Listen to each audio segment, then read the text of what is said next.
Hello hi friends, ఇప్పుడు నేను మీకోసం ఇంకొక వీడియో చేస్తున్నాను. ఇప్పుడు దీపావళి ఉంది కదా, అందరూ పెయింటింగ్స్ కలర్స్ వేసుకొని ఇల్లును ముస్తాబు చేసుకొని ఉంటారు.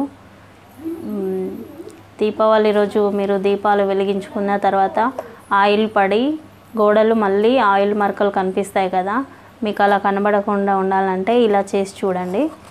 దానికోసము పేపర్ కప్స్ ఉంటాయి కదా, పేపర్ కప్స్ తీసుకోండి. పేపర్ కప్స్ ఇలా పెట్టుకొని వీటిపైన ఇలా ప్రమిదలు పెట్టుకొని వెలిగించుకుంటే మీ గోడలు ఖరాబ్ కాకుండా ఉంటాయి, ఆయిల్ పడకుండా ఉంటాయి.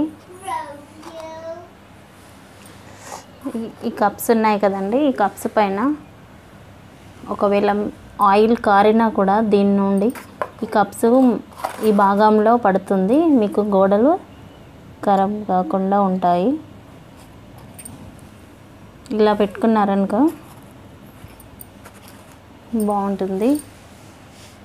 మీరు ఇలా కాకపోయినా కూడా ఇలా కప్స్కి ఏమైనా డిజైన్స్ చేసి కూడా ఇలా పెయింటింగ్ వాటర్ కలర్స్ కానీ ఏమైనా పెయింటింగ్ వేసి డిజైన్ చేసి కూడా వీటిపైన కూడా పెట్టుకుంటే చాలా అందంగా కనిపిస్తాయి.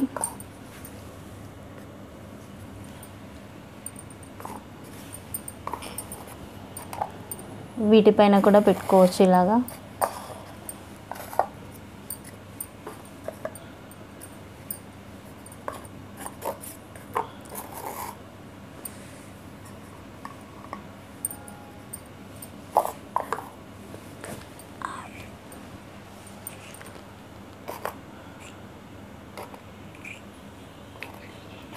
ఇలాగ కూడా మీరు డెకరేషన్ చేసుకొని కూడా పెట్టుకోవచ్చు, చూడడానికి చాలా అందంగా కనిపిస్తాయి. సో ఇలా చేసి చూడండి, మీ పెయింటింగ్ అది ఖరాబ్ కాకుండా లుక్ బాగుంటుంది. ఇలా ట్రై చేసి చూడండి. Thank you.